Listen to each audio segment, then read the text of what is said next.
खातिब हूँ। आज मैं तमाम सबूत आप लोगों के सामने लाया हूँ। गुज़िश्ता रोज़ एक कमर्शियल ज़ाकिर ने इस्लामाबाद में सैयदना सिद्दीक़ अकबर रज़ी अल्लाह तआला अन्हु की शान में गुस्ताखी की। पाकिस्तान एक न्यूक्लियर स्टेट है और ये वाहिद इस्लामी रियासत है जो इस्लाम के नाम पे बनी और मुसलमानों की वाहिद एटॉमिक पावर रखने वाली ये रियासत है जिस पे इज़राइल, अमेरिका, इंडिया और तमाम anti Pakistan, anti Islamic element जो दुनिया में काम कर रहे हैं उनकी हतल वसा कोशिश है कि पाकिस्तान को डिस्टेबलाइज़ किया जाए, पाकिस्तान को लसानियत की बुनियाद पे तकसीम किया जाए, पाकिस्तान को सूबाइयत की बुनियाद पे तकसीम किया जाए और पाकिस्तान को फ़िरका वाराना फसादात की भेंट चढ़ा दिया जाए। ऐसे में ही कुछ ऐसे तमाशबीन, ऐसे लोफर लिफंगे, ऐसे बदजात और ऐसे नाजायज़ औलादें पैदा की जाती हैं जिनको भेजा जाता है मुख्तलिफ़ जगहों पर फ़िरका वारियत फैलाने में और पाकिस्तान के लोगों को आपस में तकसीम करने में और मुसलमानों में इंतशार फैलाने में, मुसलमानों की दिल आज़ारी करने के लिए ऐसे लोगों को भेजा जाता है। और उसकी सबसे बड़ी वजह क्या है, ये गुस्ताखी क्यों की गई? क्योंकि इससे पहले कानून अमल में नहीं आया। इससे पहले कई केसेस रिपोर्ट किए गए, FIA के साइबर क्राइम विंग में पाकिस्तान टेलीकॉम अथॉरिटी को साथ भेजा गया, लिंक्स उनके ब्लॉक हो जाते हैं, वो लोग पकड़े नहीं जाते। उनको पकड़ने से पहले उन तक रिपोर्ट पहुंच जाती है कि जनाब आपके ख़िलाफ़ कार्रवाई हो सकती है, अपने अकाउंट ब्लॉक करो।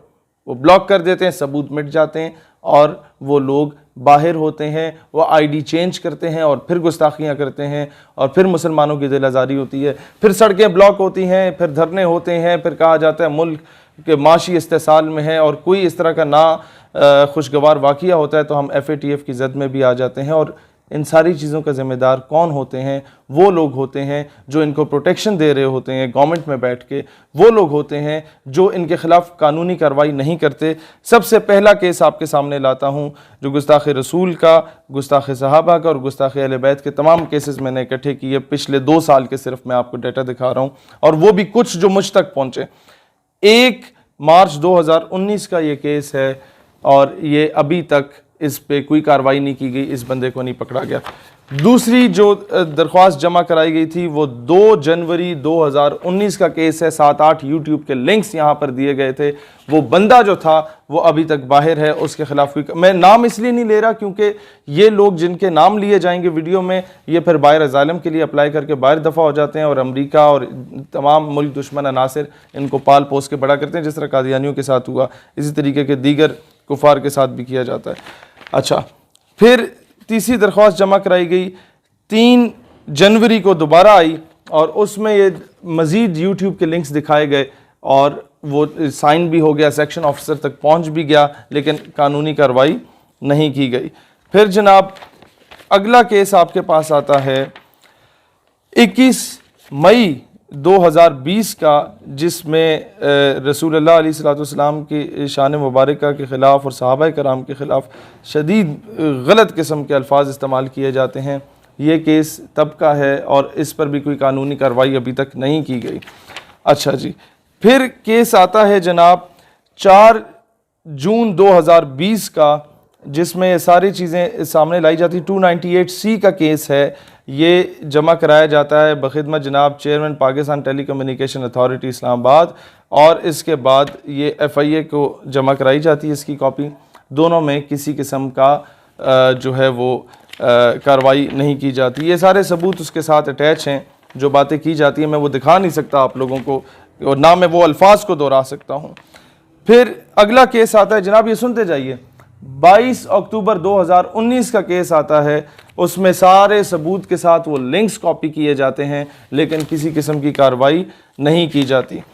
फिर आता है जनाब 1 मार्च 2019 का केस, उस बंदे का जो कि अपना ID कार्ड चेंज करवा के मुल्क से बाहर फरार हो चुका है, बाहर अज़ालम ले चुका है। उसका नाम अगर मैं लूँगा तो शायद उसे मज़ीद अक़वाम मुत्तहिदा की आड़ में आके मज़ीद जो है वो किए जाएंगे, लेकिन इसका ID कार्ड किसने चेंज कराया, पासपोर्ट किसने चेंज कराया, कौन इसके पीछे है, इस पे इंक्वायरी बैठनी चाहिए।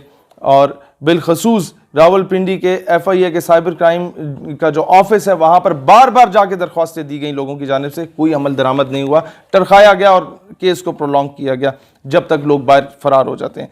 अच्छा जी, 13 मई 2019 को ये ग़ुलाम सईद साहब ने चकवाल से एक केस दायर किया गुस्ताखाना खाकों के ख़िलाफ़ PTA और FIA में, लेकिन इस बात को भी सुनवाई नहीं हुई।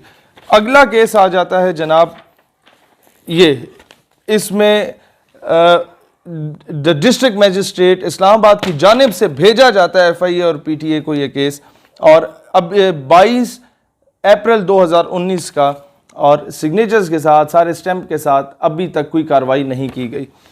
फिर जनाब अगला केस आता है आपके पास 11 जुलाई 2019 का, उसमें भी, और इस पे लिखा हुआ है द मैटर में बी असाइन टॉप प्रायोरिटी, और ये भेजा जाता है government of Pakistan ministry of interior से, ये आपके इंटीरियर मिनिस्टर की जानिब से भेजा जाता है, और जो भेजता है वो ये आपके सामने है, लेकिन कोई कार्रवाई अभी तक नहीं हुई। 11 जुलाई 2019 की बात थी और अभी 2020 का अगस्त चल रहा है जनाब। फिर आता है आपका 29 अप्रैल 2019 का केस, अभी तक किसी किस्म की सुनवाई नहीं की गई। फिर जनाब आपके पास आता है ब्लास्फेमस कंटेंट का केस, PTA की जानिब से भेजा जाता है, रेफ़र किया जाता है मिनिस्ट्री ऑफ इंटीरियर को, और मैं अभी उन लोगों के नाम नहीं लेता, उनमें से क्या पता कोई बेगुनाह भी हों जिन ऑफिसर्स के पास गया, लेकिन जनाब जब 1.5 साल हो गया है ना, तो फिर मुझे मजबूर ना करें, अगली बार मैं नाम लेने पे भी मजबूर हूँगा। 15 जुलाई 2019 का केस है, अभी तक कोई सुनवाई इसकी नहीं हुई, और मतलब गुस्ताख रसूल या गुस्ताख साहबा, गुस्ताख अहले बैत जो हैं उन्हें गिरफ़्तार नहीं किया गया। और आखिरी केस है 17 अप्रैल 2019 का, महकमा औकाफ की जानिब से भेजता है FIA के साइबर क्राइम विंग में, वो जनाब उसकी कोई सुनवाई नहीं होती।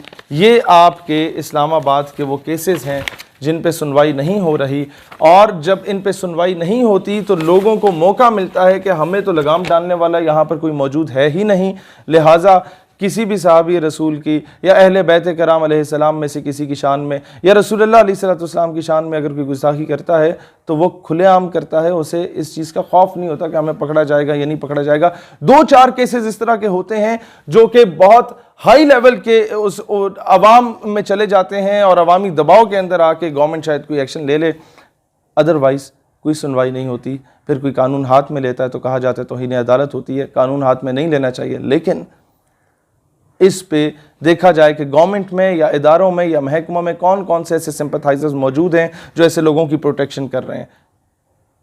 मैं हमेशा ये कोशिश करूँगा पाकिस्तान में फ़िरका वारियत ना फैले, मुसलमान एक होकर रहें, क्योंकि पूरी दुनिया के मुसलमानों को आप लोगों से उम्मीदें वाबस्ता हैं। You are the only nuclear state, you are the only country after Medina पाक, the only homeland after Medina पाक which was made on the name of Islam. Pakistan हमेशा जिंदाबाद।